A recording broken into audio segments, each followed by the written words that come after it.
What game are we going to be playing on the stage? Great. I'm going to be showing you Broken Sword 5 on NintendoSwitch. We call it the ultimate of the Broken Sword 5s because the Switch is just a wonderful platform. I'd like to show you. I've actually brought it in my pocket. Look, oh, wow. OK. How it works. We're very proud of it. Its roots are in point and click, but it's slide and touch, or you can use the Joy-Con controllers. And it's basically an adventure game. It's a genre that is incredibly important to a lot of people. People are very passionate about it. And it's a huge privilege to write games that people love so much. Excellent stuff. So I think we should just get straight into it. Right. You ready to go? OK. Perfect, perfect, perfect. Now, let's get this on. We're going to get set up real quick. All right. Fantastic. So I'm just going to get one of my... behind us. So... OK. There we go. We're just going to make sure that everybody can see clearly. OK. Oh, and by the way, the game, it released on Friday, so it's available now. Amazing. There you go. The eShop. Amazing stuff. Available on the eShop and also available at retail as well as a boxed game. Brilliant. So what I want to show you is, I mean, obviously the Switch is called the Switch, obviously, because it's the idea of switching between on-the-go gaming and then docking it at home. And are we ready? Not quite. We're just double checking that we've got the...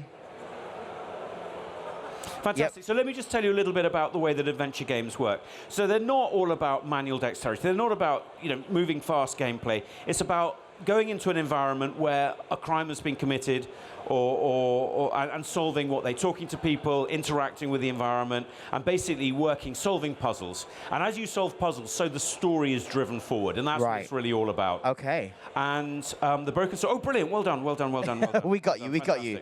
And I'll try and get off. There we go. So one of the cool things is that as you investigate, as you touch the screen, so you can move around. But that's for the touch screen. When you dock it, the moment you touch the Joy-Con, then it turns into a different type of control system altogether. Ah, OK. Really seamlessly. So we could then go to interact with the plane. So that was one of the really important things, the ability to be able to move, take it on the go if you're going off to work or whatever, play it on the device, touch screen, come home, Joy-Con, go back straight in. Right. And the other thing that's, sorry, I'm really bad here at keeping this still. I mean, the other thing that's really important... We can hold it for you if you want to. Oh, perfect. the other thing that's important is that, although the resolution is less than 1080, I thought it was really important that if people did go home, they wanted to play the game, they should have the full HD experience. So it's if you do get home, then you'll get the much larger full HD gameplay. So if I just play the game a little bit, there's a conspiracy that's gone on, and there's a cut wire, and you work out that, and you basically put all the elements together, talk to people, and you work out that there's this extraordinary conspiracy that goes back across to old historical, and I don't have time to talk about it. If anybody's interested, then they should play the game, but it's old conspiracies that resonate into the modern day. Right. And really looks cool. And the other thing that I'd like to talk about briefly is the fact that what I felt very passionately is that we want to go back to the old school of amazing cartoon layouts. So, if we walk here, you can see that, this is on one layer, this is on one layer. We've got 3 layers. So you've got multiple parallax if I didn't touch the screen. There you go. You can see there are multiple parallax, which gives a very unique style. What we were looking to do is to go back to the cartoon, the traditional cartoons, and how beautiful they look. I was just complimenting it to Mark earlier. The art style is beautiful. It's such a nice-looking game, and we're going to see some more of it now outside. Yeah, and so one of the things that I would like to say is that.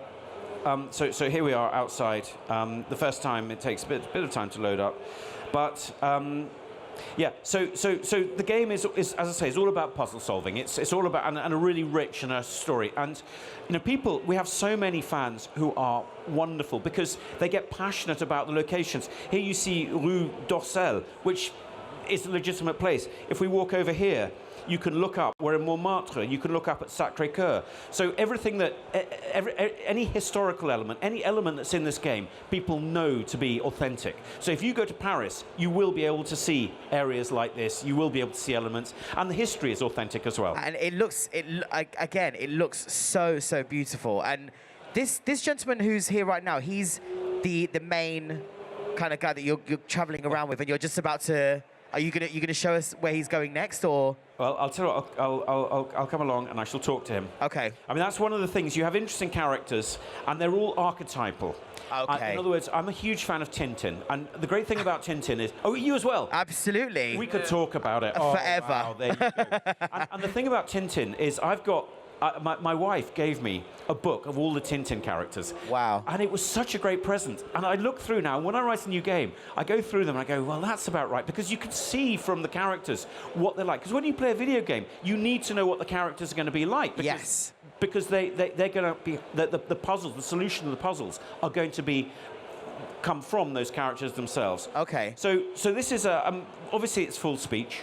Yep, right. So we can't turn the volume out, or you wouldn't hear it anyway. Uh-huh. But this is typical. When I was young, I remember going to Paris, and the English waiters were very sort of standoffish, and the French waiters were so arrogant and so complacent, but wonderful because I was so proud of what they did.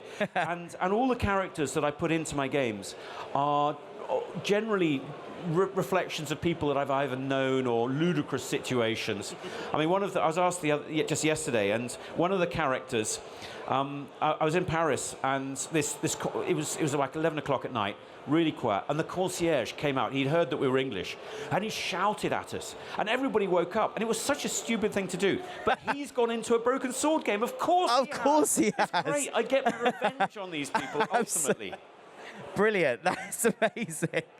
So anyway, what you can see here is that you can talk to characters, and in doing so, you get more information, you can solve more puzzles. Right. That's the way adventures work. Excellent stuff. And of course, Broken Sword 5 is available on our show floor to go and check out. And yes, please do, please do. And you are going to be sticking around with us, aren't you, Charles? I am. Excellent stuff. Very much so. And the only other thing I'll say once the contract is that if we can come up here, one of the things that we felt that was really important was to, oh no, I don't want to do that, was to actually add unique content for the Switch, of course. So we have bonus content here, and the bonus content are little movies, making of movies that unlock as you play through the game. And amazing. They've just been produced for the Switch version. Amazing. Is there going to be a video of the concierge that inspired you in there as well? You never know, he might be a Broken Sword fan. Not the concierge. I doubt it. I doubt it. Bless him. I mean, I'm sure he's got many qualities, but being an adventure player will not be one of them. Well, brilliant. Again, this looks amazing. This is something definitely I will pick up and play in, of course, handheld mode on any kind of calm day. I can see myself tuning into this game and playing it lots because, again, like you said, there's lots and lots of mysteries to be solved. There's lots of different puzzles you can look at here. And you're just giving us a short little demonstration of what the game, again, is all about. So thank you so much for this, honestly. Thank you very much. This is amazing. It's quite hard to try and it's really difficult to try and show an adventure in 5 minutes because it's not that type of game. Yeah. From Paris, you go to London, you go to Turkey, you go to Spain, you go all over to wonderful things, wonderful places, and do wonderful things. Absolutely. Thank you so much. You're very welcome. And one more time, Charles, this game is out now. It's out now, yes, absolutely. Brilliant. Physical and digital. Excellent stuff. Ladies and gentlemen, please, a massive round of applause for Mr. Charles Cecil. Thank you very much. Enjoy EGX, guys. Thank you so much, Charles. It's an absolute pleasure. Thank you. So once again, guys, this was Broken Sword 5. Do go and check it out. As Charles did say, it is out now. But of course, my buddy Nims is back with two fantastic people.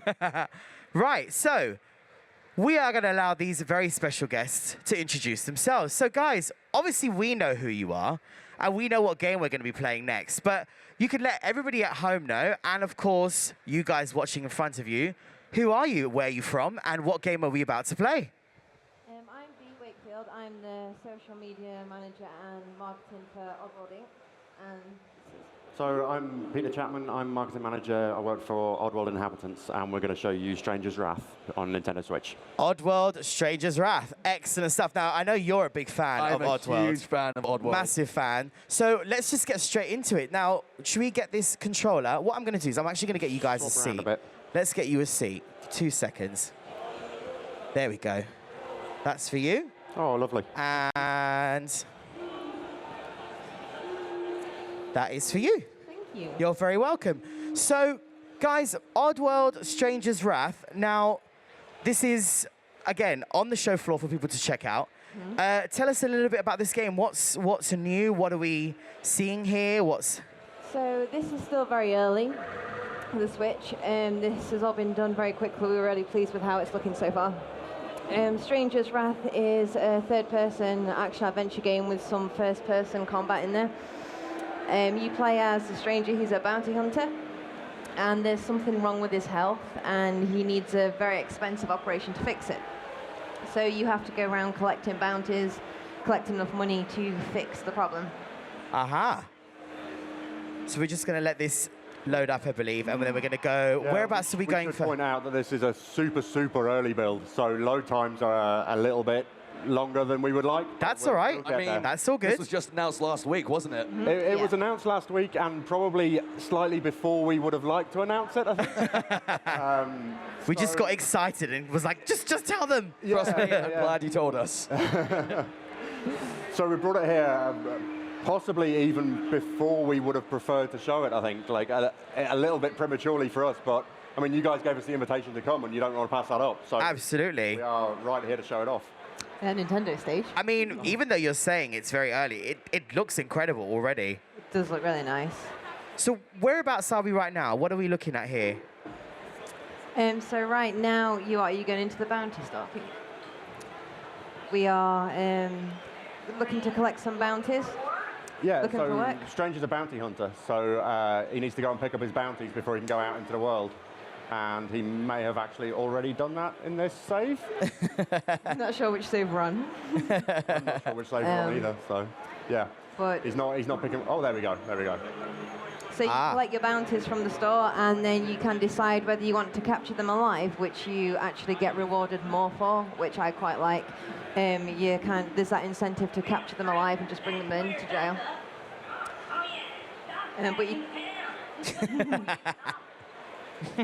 So this might not be to like big Oddworld fans, this might not be the most familiar Oddworld game. It is like a different feel and a different thing, but it still does have that like quirky humor that runs through all of Oddworld's things, and it still has similar themes that our fans will be familiar with from our other games, I think.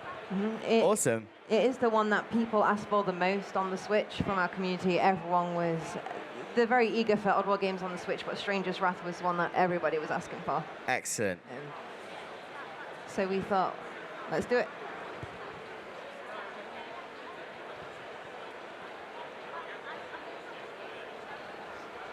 All right, so what are we going to be doing now?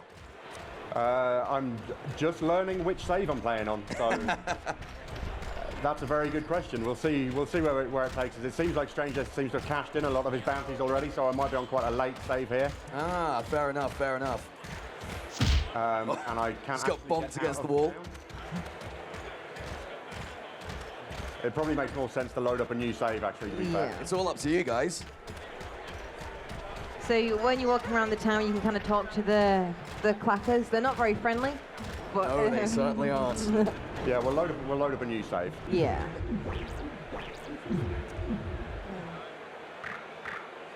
To be fair, a lot of characters in the Oddworld series aren't exactly the most friendly, are they? No, they're all quite quirky.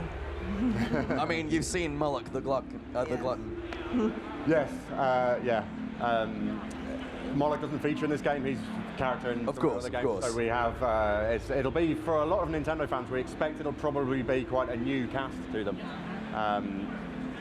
But I mean, like B says, it's something that our community has asked for a lot since the Switch came out. I may have been one of them. Like everybody wants everything on the Switch.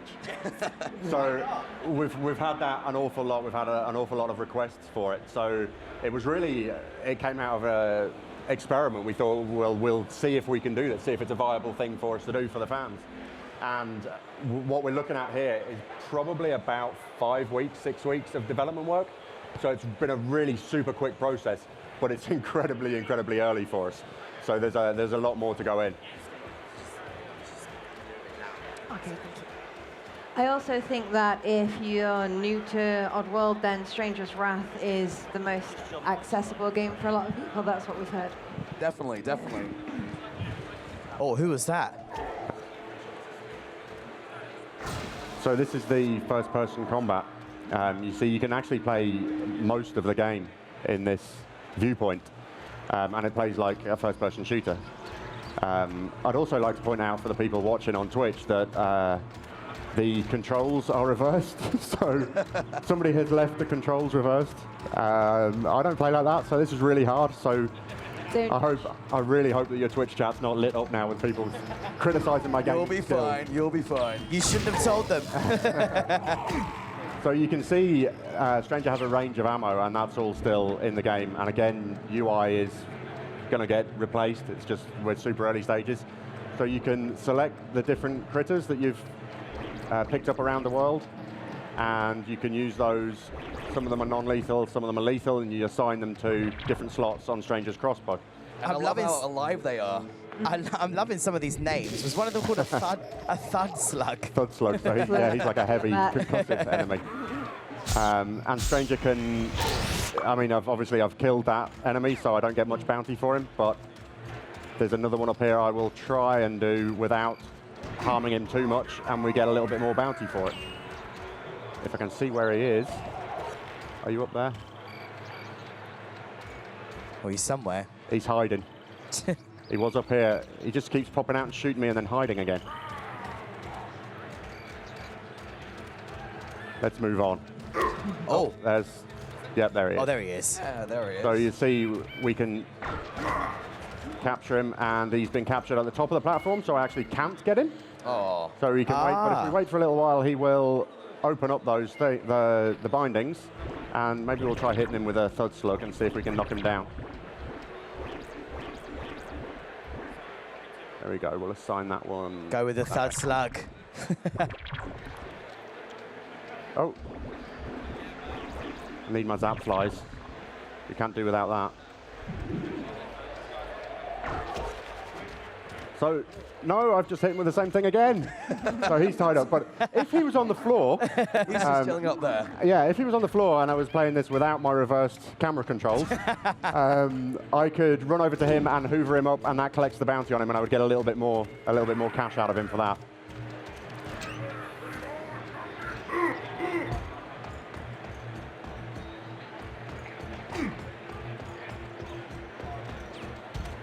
I mean, even though you've reiterated that it's at very early stages of this demo. I mean, to me, it looks beautiful already. Really, it looks so fantastic. cool. And I mean, especially in handheld mode, I think it's because everything's slightly smaller on that screen. We get around some of the facts that the textures aren't final yet. Right. So it looks on handheld mode. It looks amazing. I think when you blow it up to a massive screen, yeah, I think you start to see little areas where we'd like to improve. So that's really where we're going back in, and we're going to do that work.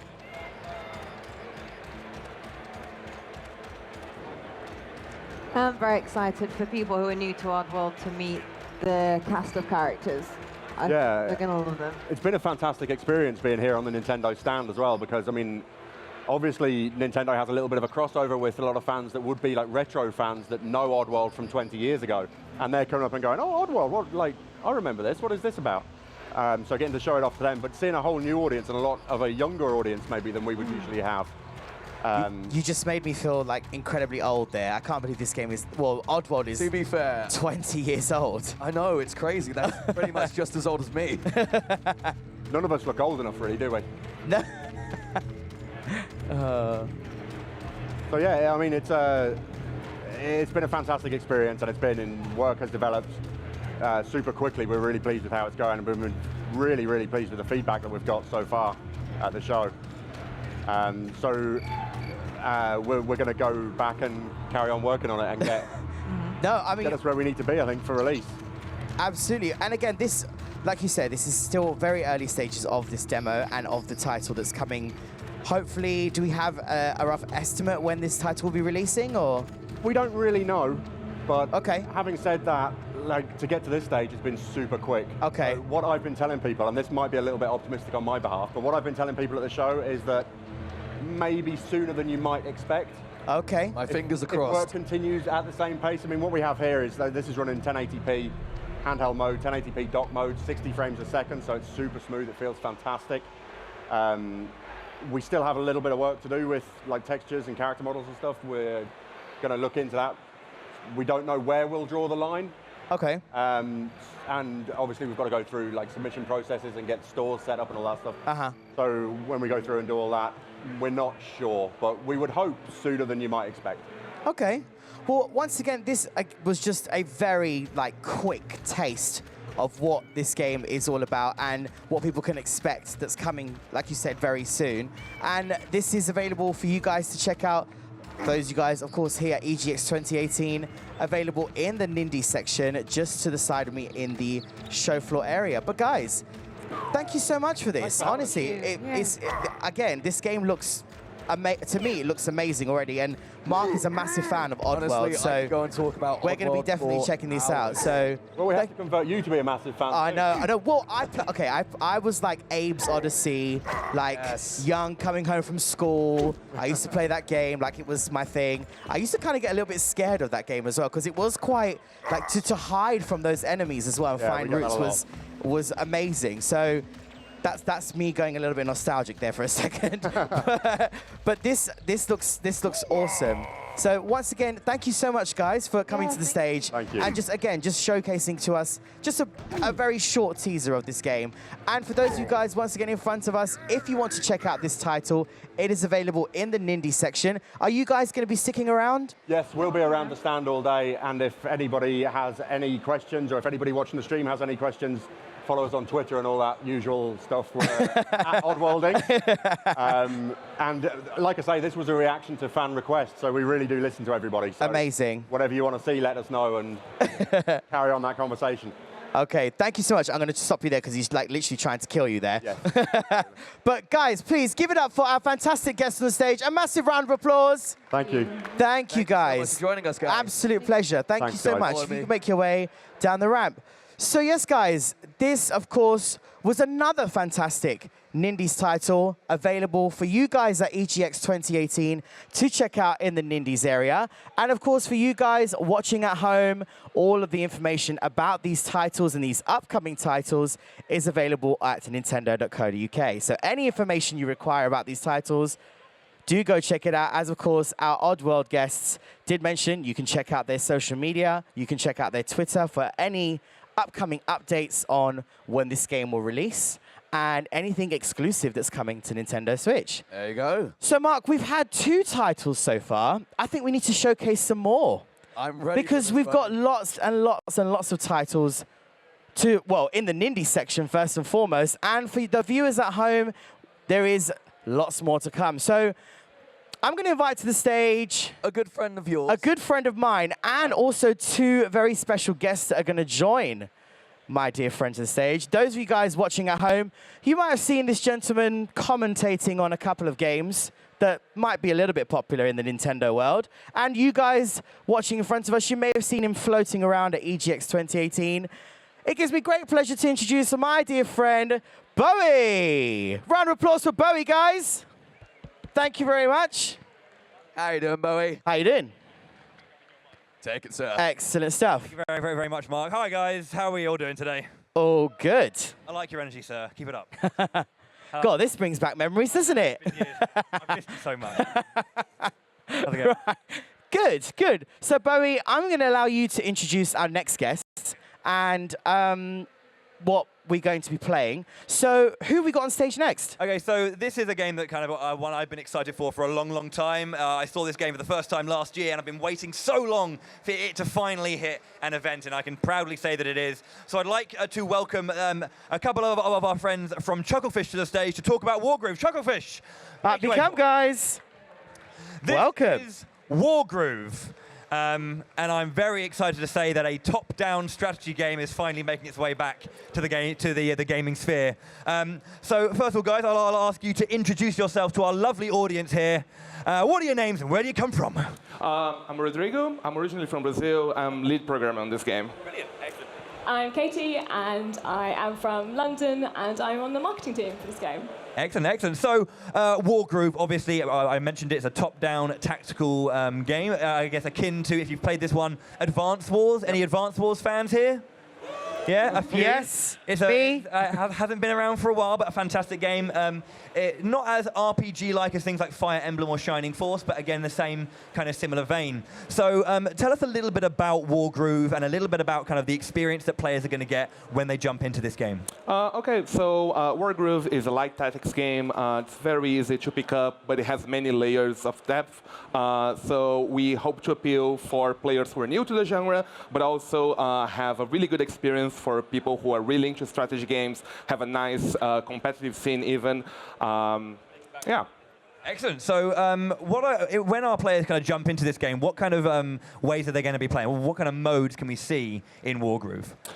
So we have a single-player mode. In single-player, we have a campaign, a lengthy campaign that tells like the canonical story of Wargroove, and we have a multiplayer mode where you can play local or online. Local can play co-op, or online even you can play co-op. You can play versus. The online is like asynchronous multiplayer or synchronous, so you can have multiple matches going at once. You take your turn when you're ready and keep going.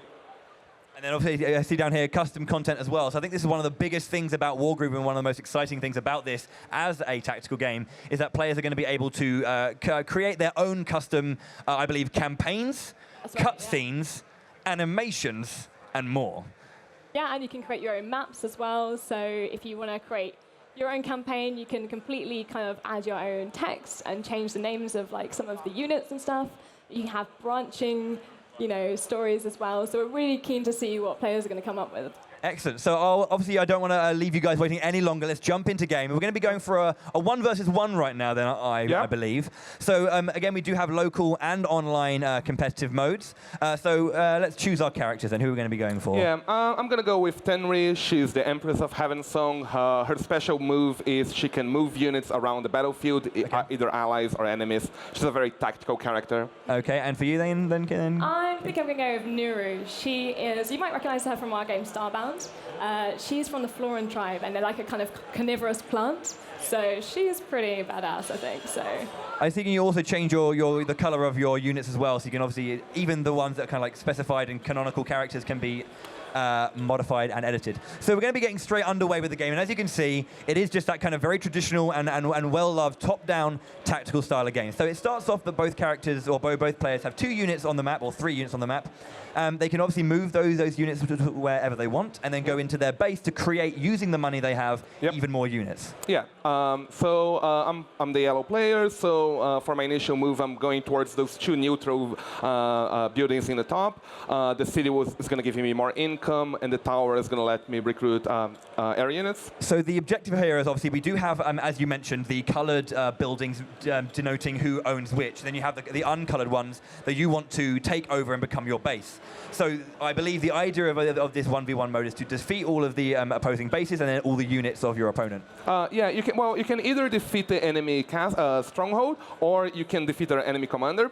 So the commander is a very interesting unit in Wargroove because they're very powerful. They have special abilities that charge by using them in battle. But if they're defeated, you will. Yeah.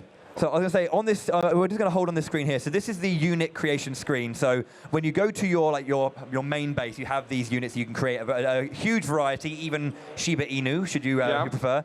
The amount they cost is usually kind of like in a mirror to how strong they can be, I believe. So we have information like what the other units are effective against and ones they're weak against. So this will going to really, you want, does the opponent see what the other player is doing in this menu? I mean, you can see what all the moves the enemy is doing.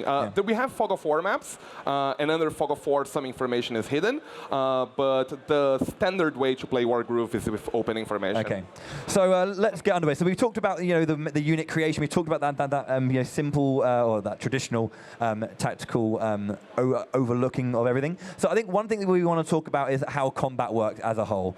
So I don't mean to kind of like ruin your tactics, guys, but maybe if we can have a little bit of an engage here and see what combat looks like.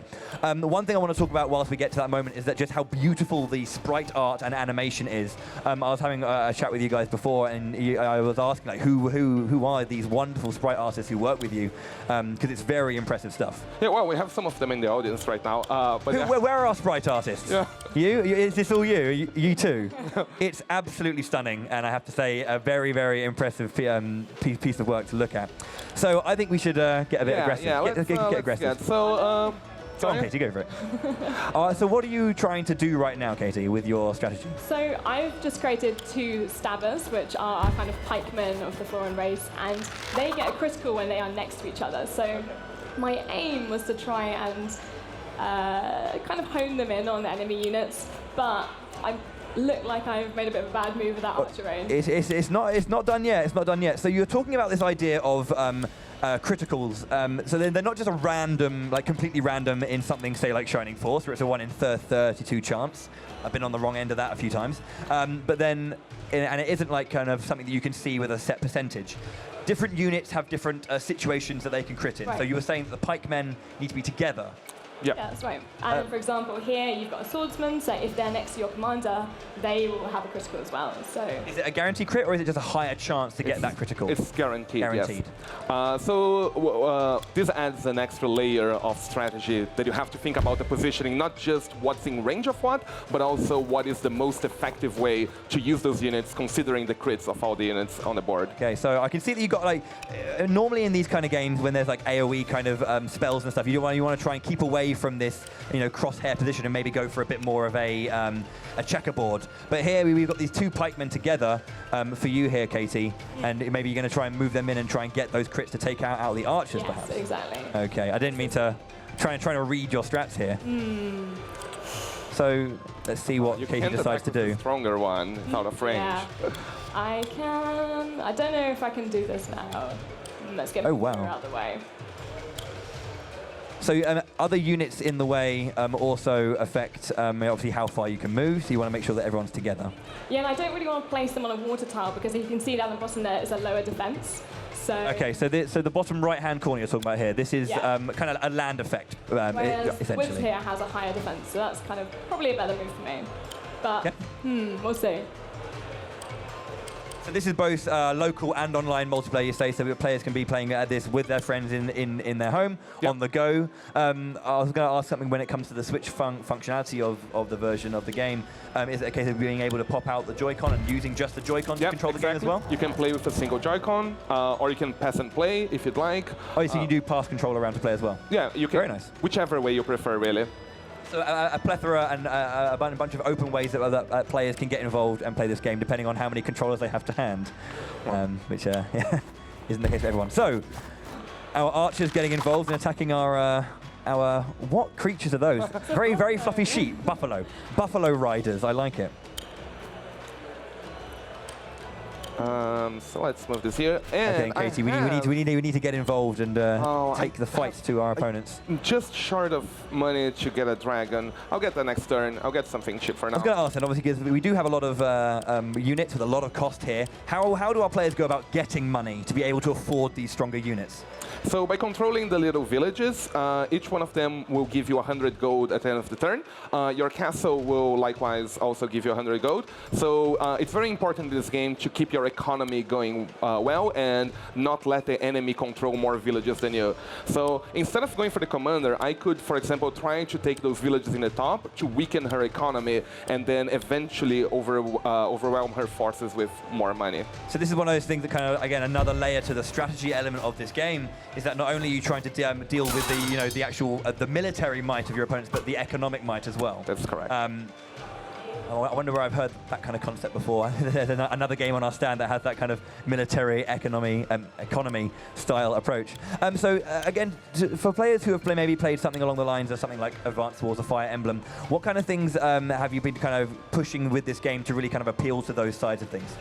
I think we try to reach the same charm and accessibility of those games, but keeping the depth. The mechanics are all fundamentally quite simple, but in a way that still allows the game to be very tactical and varied every time you play. So obviously we've been working on this game for some time, and it's coming along. What's kind of been like the challenges and the exciting things about working on a game like this, Katie? I think for us, being in a fantasy setting, that kind of allows us to really be imaginative and play with what we can do in the game world. It's allowed us to be able to bring in the Starbound race, the Florins, and bits like that. So seeing that kind of all come to life and creating all the kind of identities and stories and traits for our commanders has been really exciting. When it came to the development process as well, you wanted to make a top-down tactical RPG, I keep saying RPG, a tactical game. What was the moment when you guys decided that, you know what, we want to make this custom, we want to give our players the ability to create their own campaigns and their own way of playing?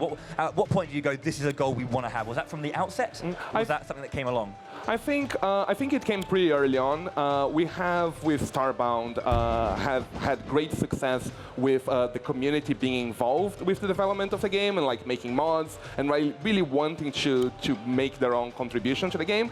And with Wargroove, we decided to put this up front and ship with the game the very same tools we use to make the campaign and the levels with the game. So everything you see in the campaign that you'll be playing the game was made inside the game itself with the same tool that we're giving them. So players will be able to make something to the Just kind of allowing our players to become game devs themselves. Exactly, yes. And then they can share online, give the code to their friends, or just browse online for the most popular content. I'm getting a Super Mario Maker vibe from that as well. Yeah. We've seen the incredible amount of creativity that our players and friends with Nintendo have created, and it's going to be exciting to see what happens here with Wargroove as well. I was thinking about this because I have I as a streamer, I've got my own community. I'm thinking if any of them are watching, we're going to be making a campaign together. Absolutely, we're going to be making a campaign together. I am so excited to see the campaigns that the users will make. Is there? I think that's one of the things. Like as a developer of this game, kind of, what's the most exciting thing about kind of like upon release? Are you just thinking, I want to see the levels they make? Yeah, for me, I definitely want to see. On our single-player mode, we actually have 3 modes. We have the campaign, we have the arcade, which are short campaigns for each of the characters, and we also have a puzzle mode, which you have to solve the map in 1 turn. And I'm so excited to see the puzzle maps that people are going to make, because I love those. Yeah, I wonder how cruel our players can be, because if any of you have heard of things like Kaizo Mario, where they go really hard to make the most excruciating levels, just how you need to do this in 2 turns, you have 1 unit and there's 9 of them, go. Just see how hard it can be. So this is actually a wonderful time to ask you about this, Katie. So on the top right-hand corner of the screen, you can see the little dial with weather effects. How does weather affect units, and which units are affected by maybe the rain now or the wind coming up next? Rain is severe weather. It affects the damage of air units. So sadly, this attack I just did wasn't as effective as it would have been on sunny weather. And it also reduces the range of any ground units. And we have also favorable winds condition, which increases the range of ground units and in terms of movement. In terms of shooting range. Oh, right. Because I was kind of thinking, like, the move of like a flying unit just goes further because they're on the slipstream of the wind, maybe as well, or just the range? movement of sea units goes farther on their favorable range. Ah, okay, I see. So it's not just offense, but also movement and strategy that way. You guys have really gone to great lengths to kind of really just not throw together as like a mishmash, but kind of really pull together all of the different strategy elements that you want to do and how they affect things. Okay. We're doing quite well here. I haven't really been focusing on who's winning. I know that you've been very aggressive right now, but you've been getting attacked quite a lot by Katie's main commander. Yeah, I'm trying to get to her commander, but she's behind a lot of... we now both have our grooves charged, the grooves are the special abilities of the characters. Okay, so Nuru's groove allows her to recruit a unit right where she is in battle, which can be a very strong tactical movement. And Tenri's move allows her to move any unit, ally, or enemy around. So I was going to say, you are currently in a corner behind a building with enemy units all around you. What are you going to do here? I could move myself out of there in a pinch. Yeah. So yeah, you said that Tenri can teleport to any position. Very smart of getting aggressive and then kind of noping out of there as soon as possible. Ooh, okay. She's gonna bring in something. And this is the thing. This is when the game gets really tense. This is when the gameplay can slow down a little bit and players have to really think their way out of a situation. I wonder. No. So yeah, I was going to say, it'd be nice to kind of like listen to you guys with your thought process about your strategy here. Let's tell the viewers exactly what you guys are thinking.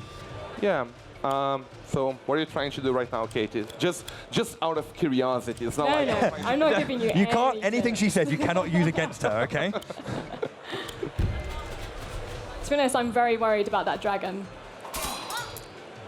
Ooh, wow. So I'm right in thinking unit strength is a thing. The more damage they take and units they lose, they deal less damage going out. That's correct. Yes. That's a very advanced wars thing. I think yes. to recall as well. Turn 7. Okay, let me see what I can do about this. I can attack Nuru again for less damage because my dragon got hurt, but I'm still gonna chase her down. I don't want Nuru to get away. Okay, fair enough. Fair damage there. No, 35. I could use my groove to try to move something like, okay, this harpy is gonna be a problem for me. No. So actually what I'm gonna do is I'm gonna move this harpy away. You go over there, don't bother my... Okay. Goodbye, Harpy. Yep, bye. Okay, so not only does the groove affect you specifically, but you have a variety of different things you can do to the opponent as well. Yeah. Again, I just want to talk about how beautiful the pixel art is. You guys, amazing. I'm a big pixel art fan. I played a lot of games like Breath of Fire 4 specifically is incredible. Animation for pixel art is something that is a lost art, I think, and it's great to see it back in full glory. Wouldn't say it's a lost art. There's a lot of it, but like, you know, it's not done as much as it used to be. When pixels were all we had. I remember that. Oh, you pressed the wrong button. Look at the concentration on his face. Yeah. Look at this. Casey's going straight through these Oh no. Teleport beam. All right. You might have tried to get me away, but... she's going in. My poor dragon hasn't done anything other than attack you. This dragon is getting taken down. Yeah, I need to get my village back because that's losing me a source of income. So it's making it a little bit slower for me if I don't get that back under control. I mean, you did very, very well to take the piece back, yeah. With some other capturing it yourself, yeah. For my side. Overkill. No. Ka-chew! 104%. So regardless of how much HP he had, he was going down. That was the next dragon. Okay, so it looks like Katie's got quite an advantage here. Let's strike the final blow, maybe. Ooh. No, she's up on a mountain, so.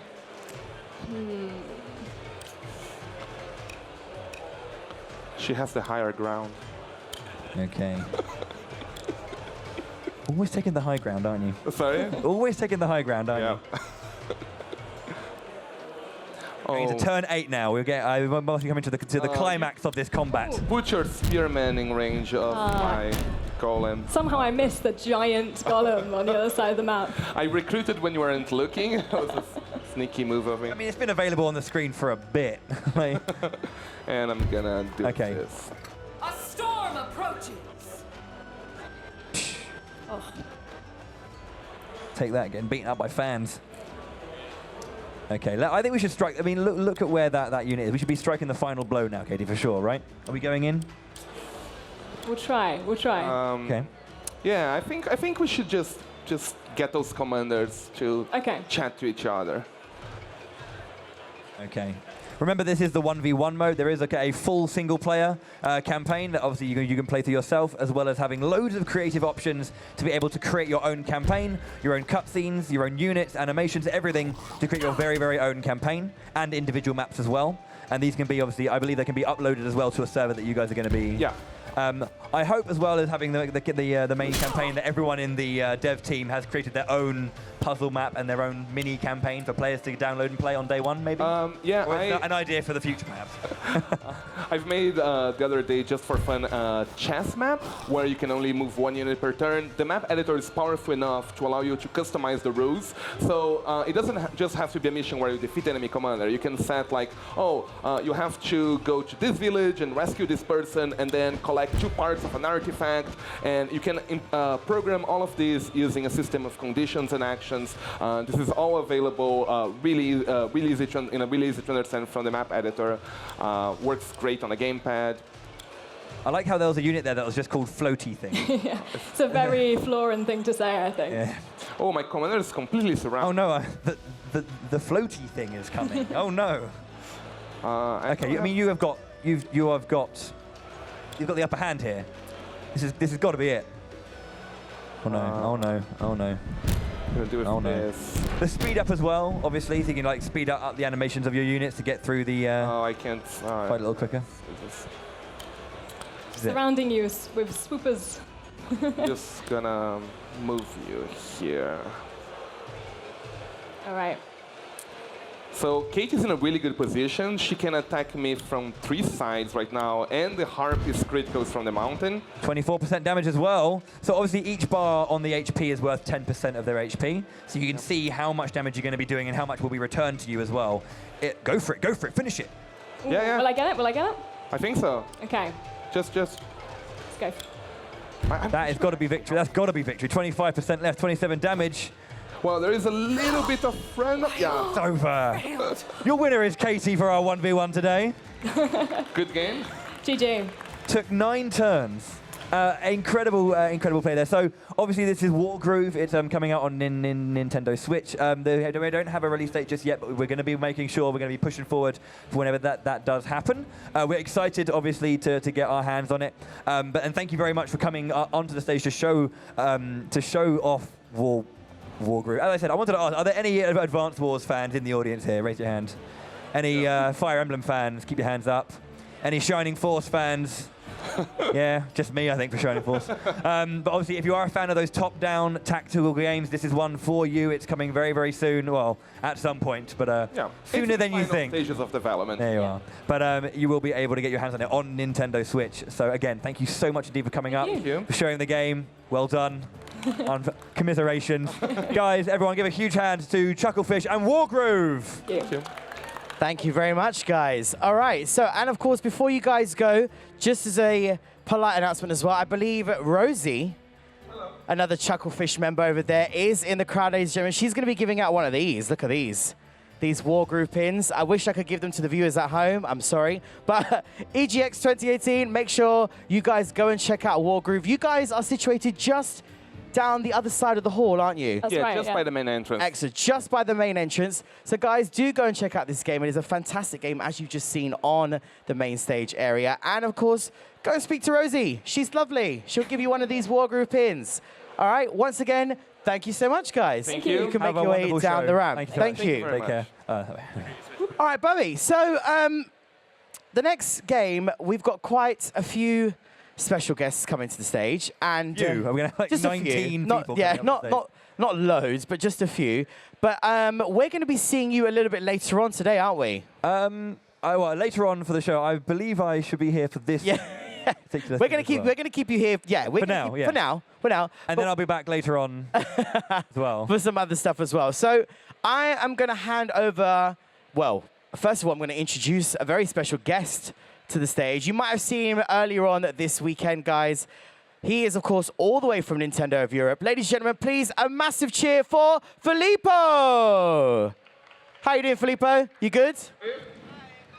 Filippo. Hello, everyone. How are you doing? You all right there, sir? Oh, I'm great, yes. Good. Welcome back to the Nintendo stage. Good to have you. Yeah. So, what game are we going to be going through now on our indie developers? Oh. Well, it's a game that I am personally really excited to introduce. Like today is quite nice. We all get to show our favorite games of the indie section, and we're gonna talk a little bit about Windjammers. And to do that, actually, I would like to introduce Fabien and Alban from Dotemu. Hello, guys. Welcome. Hi, thanks for having us. So I'm Fabien Borel from Dotemu. I'm a game programmer. I'm Alban, producer at Dotemu. We came from France.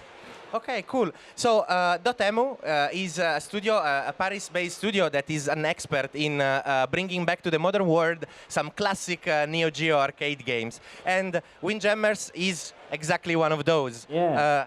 Basically, Windjammers is a very old arcade game. Actually, it's older than me, so it's 24 years old. You make me feel very old. I was playing this game in arcades when I was a kid in 1994. So yeah, we're bringing it back to the Switch because one, it's a fun game. It's easy to learn how to master, and two, the Switch is nice. You can play anywhere you want. if you want to play a virtual frisbee game, you can do that instead of playing like a real frisbee game with your friends on the beach. So yeah, we're looking forward to present you this game, actually. I think the best thing that we can do to really show this game off is get stuck in. So yeah. You guys want to grab a controller and yeah, nice. play some Thanks. Windjammers? I believe, Filippo, you want to play some Windjammers as well in a little bit too. Yes, as I said, I'm a fan from the original title, and this version looks really great, and it looks like you have the classic arcade game with some nice menu and backdrops as well. So Windjammer is an arcade frisbee action game, which is a pretty interesting premise. Like that's the thing I remember when I was a kid. It was like, wow, what is this? This is so unique. And when I first saw it, I was kind of like, it feels a little bit like digital air hockey in a way. Like it's kind of fast-paced, trying to defend that goal. Yeah, everyone described the game like this in the UK, but we don't. It's not very popular in France, air hockeying. So we tend to say it's like a mix between tennis and fighting games. Mm-hmm. Okay, so, and I see that as a tribute to Bowie and me, okay, no, not to me, they've chosen one of the Italian players. Yeah. I hope for once Italy can win something this year. There was a British player because on the screen there for a second, but you know, we'll just scrap that one. I don't think Alban will win, so. So, what we see here is that the game, first of all, is controlled with just 2 buttons and the stick. And it's very fast. Every time you throw the frisbee, the speed increases a little bit, and you have a lot of different moves and special moves. So you can, when you're defending, you can dash toward the frisbee, and when you're attacking, you have a few moves. Like you have this super lob or a super toss, where you can do sort of a lob attack that goes very fast. Or if you can charge a bit, you have a charge shot, like we just saw. And if you can charge a little bit more, then we have a super move that is different for every character. Each character has their own levels of speed and power and their own special moves. On top of that, each arena in which you play has differences. We see on the back, for example, here we have 2 yellow areas on the back and 1 pink area. The yellow areas are worth 3 points. The pink area is worth 5 points. And as we see some high-level play from the developers, we can see that basically you can direct the frisbee throw with the stick as you're charging up the attacks. So one thing I wanted to mention is just how it looks. Kind of, it's really kind of like staying true to that original style. It almost feels like I can see scan lines on this one. Obviously, you guys at .mu, how much is it kind of like important to you guys when bringing games out like this, you know, to really kind of like maintain that original feeling? So we're trying to first see what people want actually. So for this game, for instance, we added online play. Of course, it wasn't there on the arcade.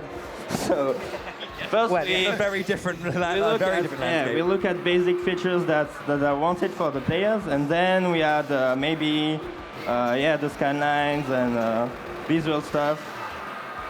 And yeah, basically it's that. So something that I find really cool as well, I mean, as I said, you control with the stick and 2 buttons, so it's perfect for share play on NintendoSwitch. You can just simply give a single Joy-Con to your friends, and in tabletop mode you can immediately duke it out for some, as I said, fast-paced frisbee action. As the court that we were saying, I was saying before, the court, this one has these 2 yellow areas and the pink area in the middle. Some other courts have a different placement of the points area, and also they have different hazards. So you really have to play strategically also based on where you're playing. So different characters could be more suited to different areas. It's really fast, but there's a lot of technicality into it. I definitely cannot play like we are seeing here like now. So for the guys here on the floor who are watching this and maybe kind of like can't quite see, what are the I think it's to get to about 19 points or so to win a set, or how does a player win in Windjammers? So there is a set number of points to win a set. Here it's 15, I think. Yes. But you can change it in the settings if you want. You can select. Yeah. Basically, one other important point is that you cannot hold on to the frisbee for too long. Yeah. You always have it to pass it, otherwise you incur in penalties. And also, if you miss the frisbee, if the frisbee falls on the ground, you also get a 2-point penalty. Yeah. Very, very nice play there as well. I saw him just trying to push his opponent into the other side of the court and goes for that straight shot up top. Very nice. Okay, so this was a charge shot, as you said, and you can direct with this with the stick. And this was also the charge shot from the other player. But So, still, yeah. it's different from the super moves. You will see the character saying a sentence and it'll be a specific attack. Something that is quite cool is that you can reverse a special move. Exactly. So if you get the frisbee directly in front of the special move, you will actually do the special move of the opponent back at him, basically. Do we play again or? Yeah, maybe let's see some other characters. Okay. Let's see, So Mr. S. Italia Miller. won. Sorry? Italia won. Yes. Is that Simon? Thank you very much for that. I let it won. Just for you. So I believe every character as well has a different style of like power throw as well. That is theirs. Yeah, every character has a different special move. But actually, when you toss the disc and when the character is charging up, you can perform 3 different types of throws. So yeah, that's the special one. If you spin your joystick, it will do a super spin shot. So like that. And the last move is the hammer throw. This one. And also dashing is very important. As we said, as the frisbee speed increases constantly during an exchange, at the end, if you're an experienced player, you end up dashing everywhere in the 8-way movement style to get to your frisbee. And here also we see that the yellow goal and the red goals are different in sizes compared to the previous one. Yeah. So again, it plays a different role in that sense. And I like also how you can ricochet the frisbee from the walls. I noticed as well that this dash is very important. Like you can dash a little bit too early, and you're going to kind of go past the frisbee as well. So it's going to be very important for our players to strategize in that regard. Actually, there's two kinds of dashes. There's the one with the A button and the one when you press A before drawing a digression. So that one is called a mobile toss. It's like that. And it allows you to toss the disc as well and to perform special moves. Something else that we can see basically as we start to understand the game better is that in a way it feels a little bit like a fighting game. Now you have always options and you have counters, and this is also something that is in the DNA of Dotemu, as they have converted a lot of classic fighting games like Samurai Showdown and King of Fighters in the past. So it fits with the. Obviously, I've seen a lot of the Neo Geo fighters kind of coming out on Switch like since its launch last year, and you guys have always been resolute in that.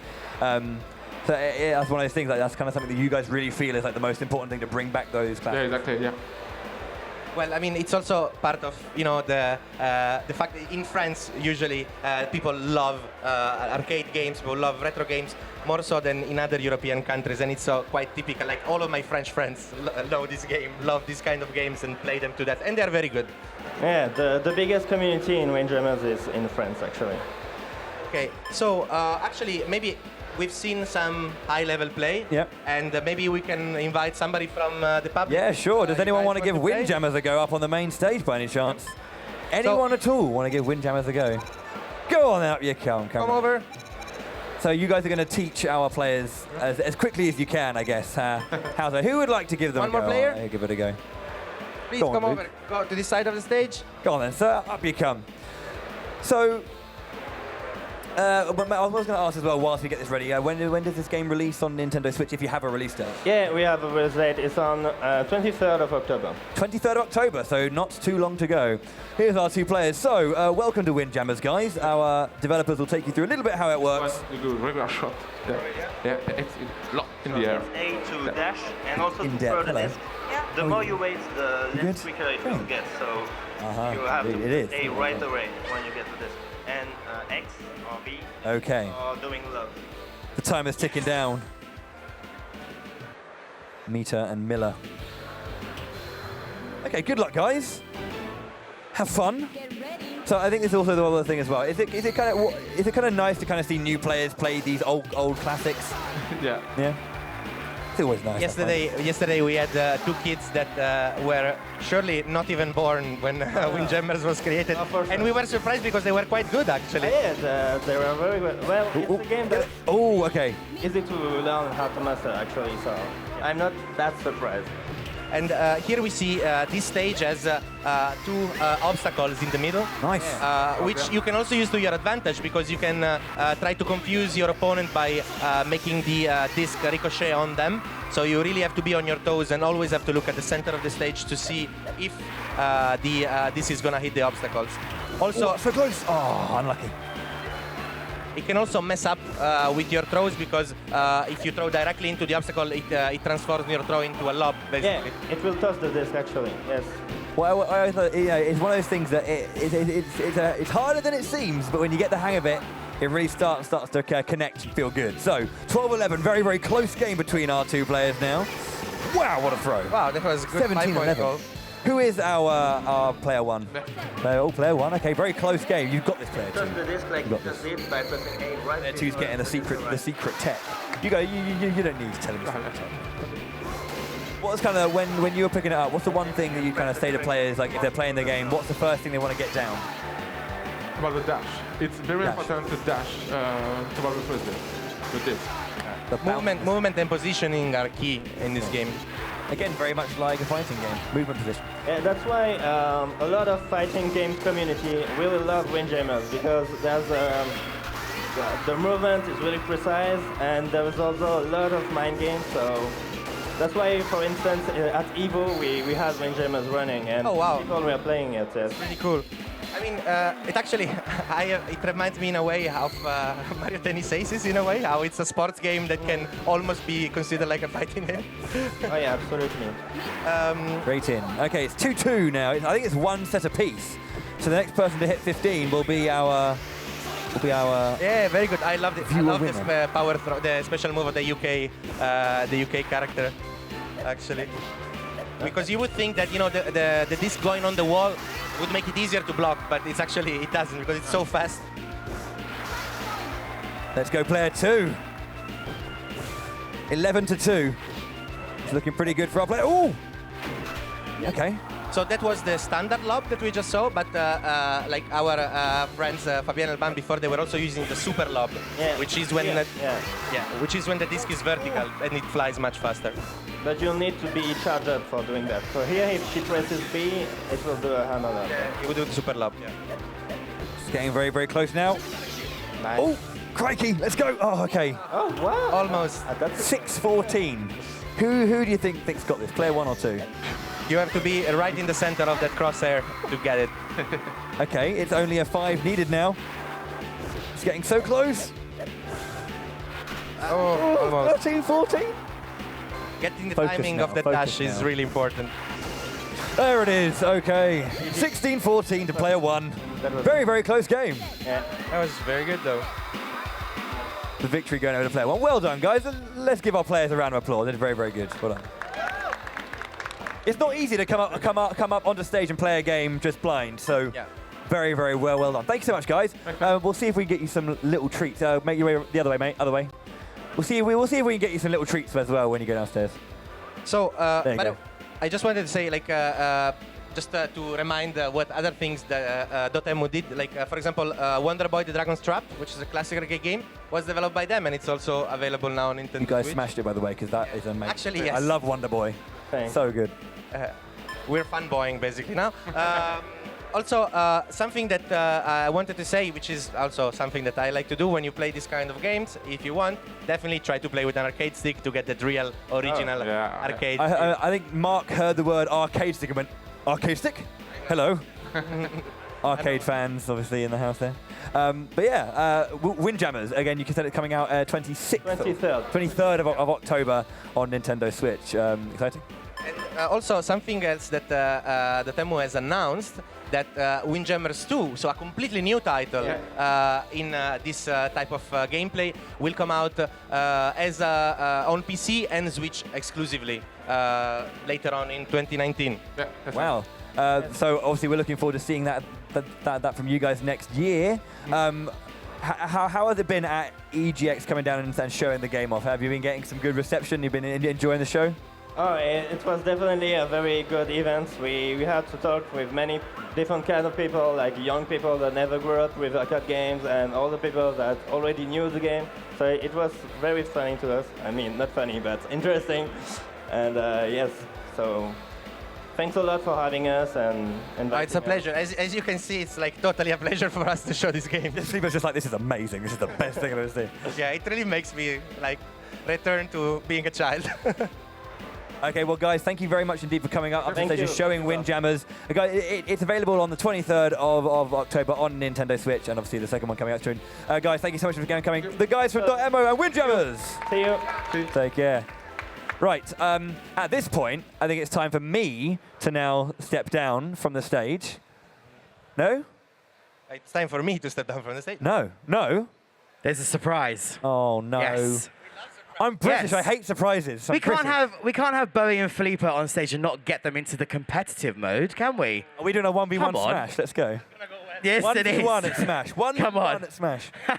So yes, guys, once again, this was a fantastic game that you guys just very, very beautifully presented. Thank you very much. I'm going to give my mic back to Mark because he's the stage host.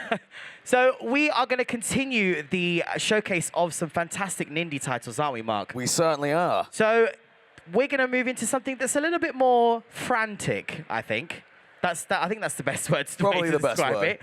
And we're going to need 2 people to come up to the stage and join our lovely guests, Bowie and Filippo, to play, of course, what game, Mark? Stick Fight, the All game. right. So who would like to come and play some Stick Fight, the game, with Bowie and Filippo? 1? Yes, you come round to the side of the stage, and Mark, you pick one. Go on. One more. Let's go for you, good sir. Excellent stuff. So, Stick Fight, the game. Mark, how does this game work? Well, simple as, you can see the instructions there. You have to go and kill your opponents. And there you go. You get a point, you win. It's simple as that. So, the clue is in the title. Of course, you are a stick fighter. And we are going to be all allocated to a different color. So one person will be yellow, green, blue, and pink. Questionably pink. Maybe salmon. Maybe salmon pink. We don't know. Maybe red. Depends on what you consider that color. And the control scheme is really simple, isn't it, Mark? You've got the B button to jump, and then, of course, you've got a Y button to attack, and, of course... to slap around. To literally slap around, and, of course, pick up weapons. Oh. Oh, yes. So the way we're going to do this, guys, is we are going to allow you guys to play lots of these games because the games can be over very, very quickly. And the first person to win 5 rounds is the winner, okay? So let's figure out what color we are. I'm yellow. Yellow, okay. Green, blue. We and all which good? color are you, Bowie? Blue. Okay, perfect. So. Oh, just to the left. Just to the left. All right, here's the real deal. That was practice. Here we go. Round 1.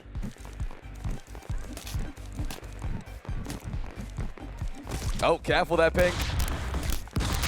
As you can see already, right from the get-go, this game is incredibly frantic. And yellow. Oh, yellow point. takes the first game.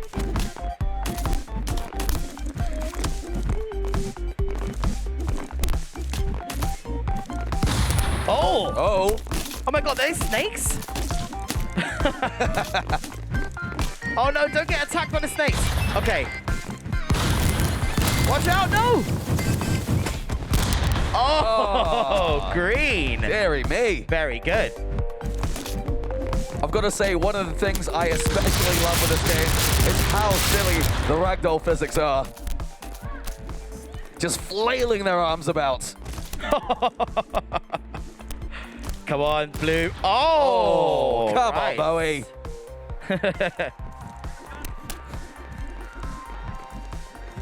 Keep an eye out for those weapon drops. There's the snake bazooka. Snake Zuka. Let's call it that. Snake Zuka. Watch out, watch out.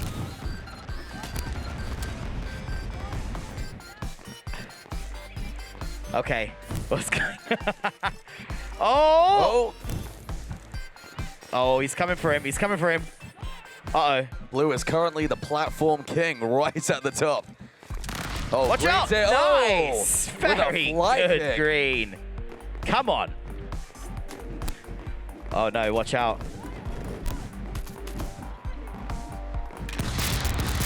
Oh! Oh no, oh no! Careful, Green. Pink just barely holding on. Oh! Oh! I see what you did there. That was very sneaky, Filippo. Now, there isn't any stable footing on this particular map. You've got to be extra careful. Oh no! Oh! Oh! Just barely. Yellow takes it. Okay. Not at all. You're not competitive at all.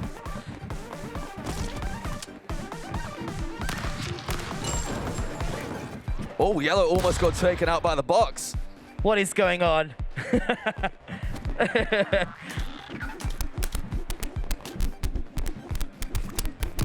Oh. Our players favoring the right-hand side, but the scales are tipping. Oh, yes, Green. Very nice.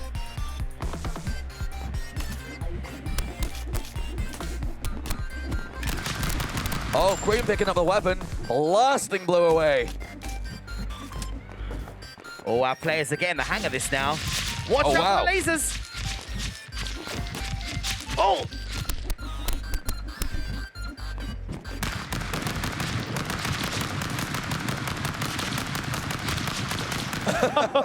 Whoa! Oh! Very good, Green. I think one of my favorite tactics with this game is that you can actually play dead as well. You can really sneak up on your opponent. Oh and cause no! confusion. Oh no, oh no! Oh! Oh! Okay, that's another point. Once again, there is no stable ground here.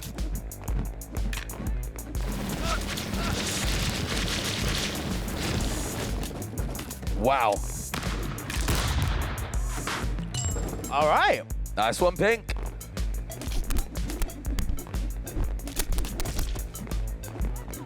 Oh, Green stuck properly in the corner.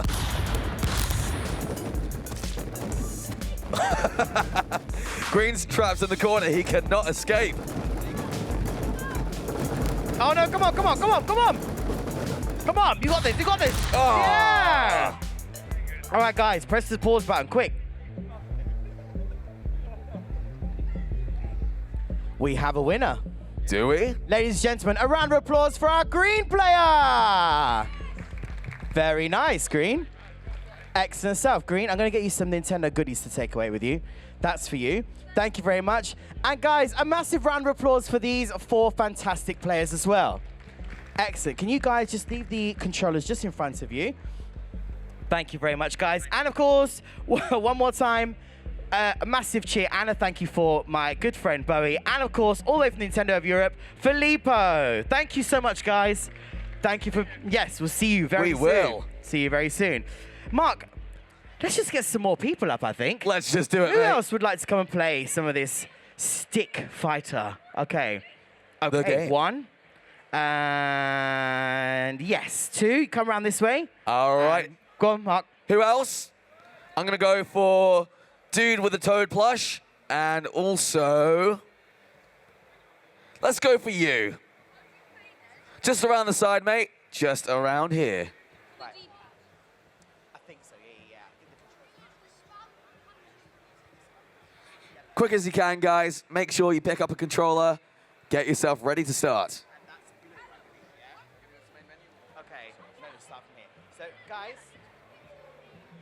So, guys, you're just going to go straight in. So it should be yellow, green, blue, pink, red.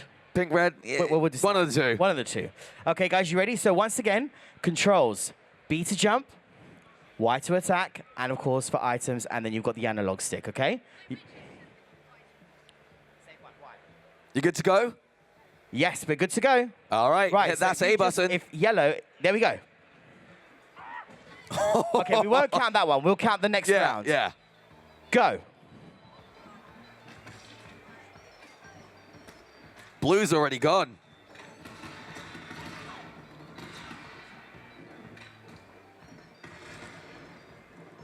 Oh, and Pink Oh. just barely holds on. Okay, one. All right, we're going to go and change up the environment slightly. Oh, careful. Oh, a real tussle right in the middle. Nicely done, Pink. Very good.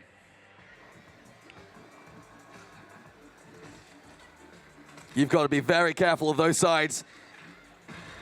Oh, once again, Pink with another point.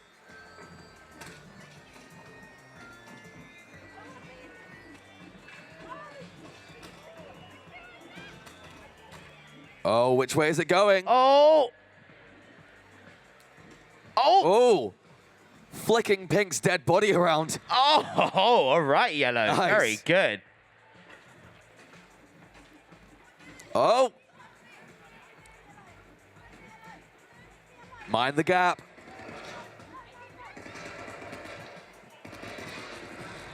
Easy Yellow victory. Oh, what do we have here? Is that like a little bit of a volleyball sports going on? Except I think that is explosive. Oh. Oh. You know what happens when that counter finishes? Oh. Nicely done by Blue.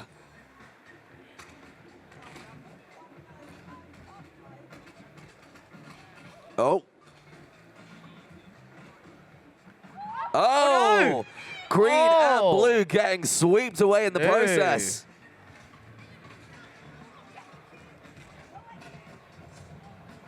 Uh-oh. Careful, Fear the guys. block. Oh, no, no, no, no. Oh, Yellow. Just got squished. Very nice.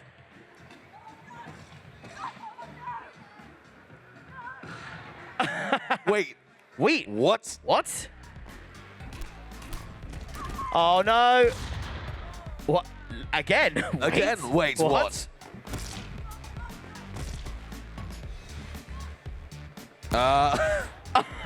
Yeah. Oh, dearie me.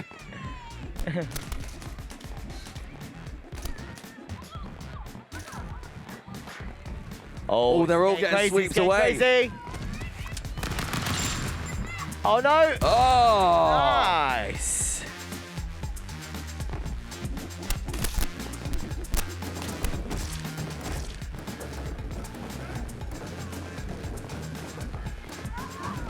Oh, they could not hide. Yellow barely escaping with a victory.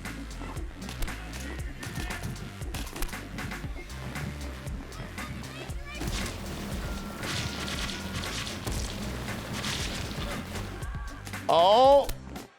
Oh, no, red. Oh. I thought Pink might have actually hidden in that bush.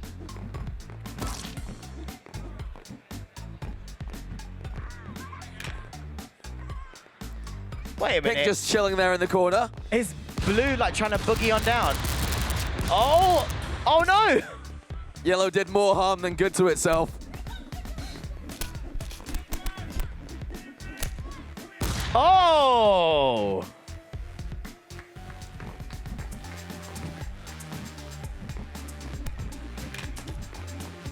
Here's that snake bazooka. Oh, it's a rocket launcher here. Wow. Careful. Oh, no. I think Pink took itself out.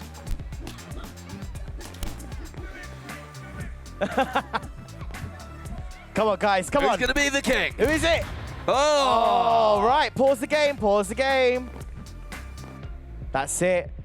We have a winner, Mark. Who took it, Nims? Our winner was our yellow player. A round of applause. Beautiful stuff. 5 games. Excellent stuff. This is for you, Yellow. This is for you. Excellent stuff. Yes, thank you very much. We've got time for one more. Oh. One more. Okay, guys, just quickly, I'm sorry for just jumping into this. I need you guys to, excuse me, my voice is breaking. I need you guys to do something for me, all right? Everyone from you to the left, I need you guys to go absolutely nuts for red, okay? And then you to about there. I'm gonna 1 second. Excuse me. Okay, Zoe, what are you doing? Okay, right. Easier. You guys, bosh. red. Okay, Right. I need you to go absolutely nuts. You to about there, green. Right. Green. Okay. Bosh. To you there, just you guys, yellow. Right. Blue. Okay? Okay. I need you guys to go absolutely crazy, balmy, nuts, whatever, make as much noise you can, yeah? Yeah? Can I trust you? Smashing. Blue, yellow, green, red, go. And there is Bowie the hero.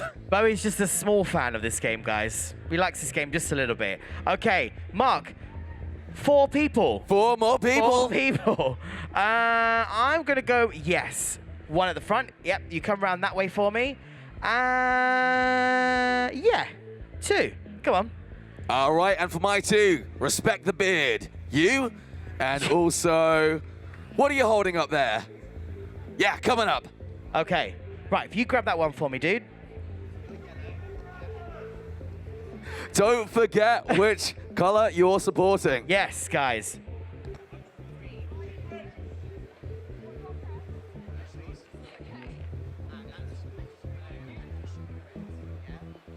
So once again, guys, controls, just in case you weren't watching. The B button, sorry, is to jump. The Y button is your attack button, okay? So, are you ready, guys? So what we'll do, we won't count this next round that's happening. We'll use that as your practice round, and then we'll go through to the next one. The first player to get 5 wins is our winner. Cool? All right, let's hit that start button. Okay, so this is just your practice round.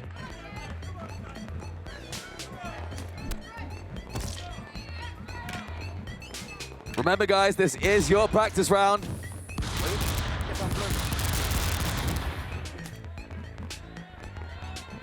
Oh. Ah, okay. Skills. Yellow takes the practice round. Okay, here we go.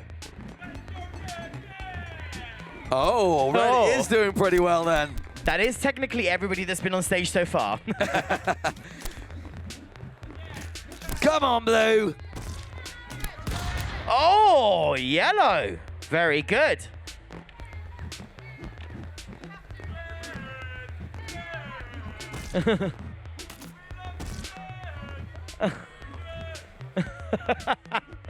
Come on, guys. Oh. Oh, they're just exchanging platforms. Uh-oh. Look at these jumping skills. Oh! Clothesline right into the corner. Wrecked.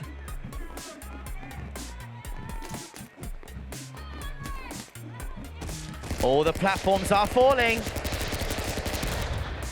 Yellow just chilling and gunning him down. Yellow is getting a nice clean sweep at the moment, guys. Blue's just gone instantly. There goes green, and pink lost their footing. Wow. Yellow takes it. Ladies and gentlemen, come on, give them a cheer. Come on. Give them some support. Remember the color you're supporting, guys. Oh, yellow probably got Blue, spiked. nice. Looks like we're not done just yet. Oh, it's closing in. Oh, guys, pause the game there. We have our winner, and I think we all know who our winner was. Ladies and gentlemen, Yellow. Very good. Yellow, this is for you, buddy. Thank you very much. Place your controllers down. Excellent stuff. Round of applause one more time for these 4 players.